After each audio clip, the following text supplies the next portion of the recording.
የፒያሳ ልጅ ጸሐፊው ፍቅሩ ኪዳኔ ነው።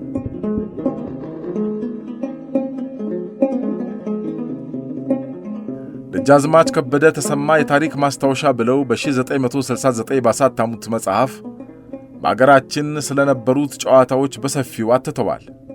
በእሳቸው ዘመን የነበሩትን ብዙዎቹን ጨዋታዎች አናቃቸውም። የምናቃቸውም ከባላገሩ ለየት ያለ ነው። ለቡሄ በጅራፍ መጋረፍ በባላገር የተለመደ ሲሆን በከተማ ለቀልድ ያህል እንጂ ማጮህ ነው የሚመረጠው።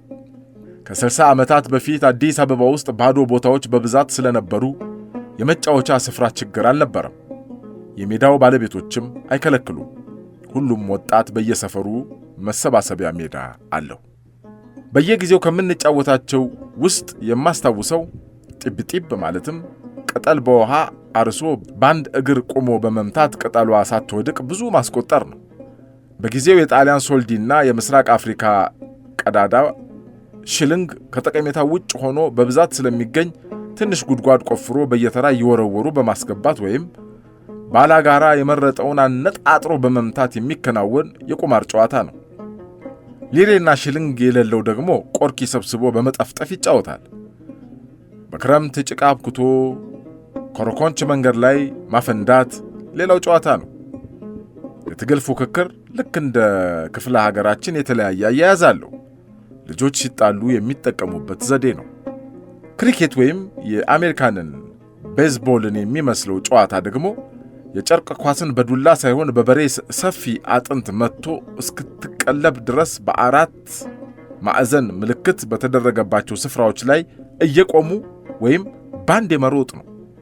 ከተቃጠለ ጎማ ውስጥ በሚወጣው ድቡልቡል ሽቦ ባንድ መግፊያ እየተጠቀሙ ማሽከርከር ነው። የክር መጠቅለያ እንጨትን ለሁለት ቆርጠን በምንሰራው ወደ ታች ወደ ላይ በሚሳበው በኩል ወይም ዮዮ በሚባለው መጫወትም የተለመደ ነው። እንቆቅልሽ፣ ቁጭ፣ ድብብቆሽ፣ ትናንሽ ጉድጓድ ቆፍሮ ገበጣ መጫወት ያዝናናል። በዚያን ጊዜ የፈጸምነውና አሁን ግን በጣም የሚያሳዝነው ድርጊት ከተቃጠለ ጎማ በወጣ ላስቲክ ሁለት ጫፍ ያለው ባላ እንጨት ላይ አስሮ የድንጋይ ጠጠር በመወርወር የፈጀናቸው ወፎች ናቸው። ዝንብ እንኳን ስለሚያስቸግር ከፋርማሲ ተገዝቶ ቤት ውስጥ የሚንጠለጠል ማጣበቂያ ነበር። ዝንብ ከማባረር ይልቅ ጠብቆ በሁለት እጅ መሃል አስገብቶ በመግደል ይቀለዳል። ሽገዳይ ሽማራኪ ይባል የለም። ይህ ከዚህ በላይ የጠቀስኳቸው ጨዋታዎች ምንጫቸው ከወዴት እንደሆነ የሰፈሩ ልጆች የት አይተው እንደተማሩት የሚያስታውስ የለም። የባህል ጨዋታዎችን ትላልቆቹ ሲጫወቱ አይተን ያጠናነው ነው። የአዲስ አበባ አካባቢ ጫካ ስለነበር ለገና ጨዋታ ልክ የኦሎምፒክ ሆኪን የሚመስል አጭር ሆኖ ጫፉ ጠምዘዝ ያለውን ዱላ ወይም ለጥምቀት በዓል በፈረስ እየጋለቡ ለጉግስ የሚሆን ዘንግ በጃንሆይ ሜዳ ለሚካሄዱት ግጥሚያዎች ማግኘት ቀላል ነው። ውሃ ዋና የተማርነው ጉለሌ ወንዝ ውስጥና በፒያሳና ሪ በከንቱ መካከል ባለው ወንዝ በቶፖሊኖ ወይም ትንሽ ማለት ነው ትሬንታ ኳትሮ ወይም ትልቅ ሰፊና ጠለቅ ባሉት መዋኛ ስፍራዎች ነው። ከጅቡቲ በድሬዳዋ በኩል አድርጎ አዲስ አበባ የገባው ማነጣጠር የሚጠይቀው ዘመናዊ የብይ ጨዋታ ነው። ለትምህርት ከድሬዳዋ ወደ ሊሴ ገብረ ማርያም የመጡት ሁለት ወንድማማቾች ክፍሉና መላኩ ዮሴፍ ናቸው የብይ ጨዋታን አዲስ አበባ ያስገቡት።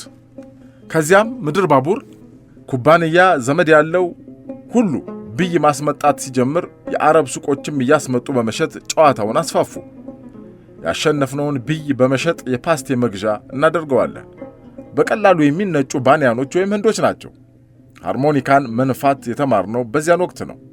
ሃርሞኒካ መግዛት የቻሉት የሚያዜሙት ሽምብራ ዱቤ አይገኝም በዱቤ ኦ ማይ ዳርሊንግ ወዘተ እያሉ ነው። ትንፋሽ ስላጠረኝ ይሆናል በደንብ ለመጫወት አሁን ተስኖኛል። እዚያን ዘመን ልጆች የመጫወቻ ዕቃዎችን ራሳቸው ተመካክረው ተረዳድተው የሚሰሩ ታታሪዎች ናቸው። በአገራችን በየክፍለ ሀገሩ ብዙ አይነት የባህል ጨዋታዎች ስላሉ መዝግቦ ማኖር ይጠበቅብናል።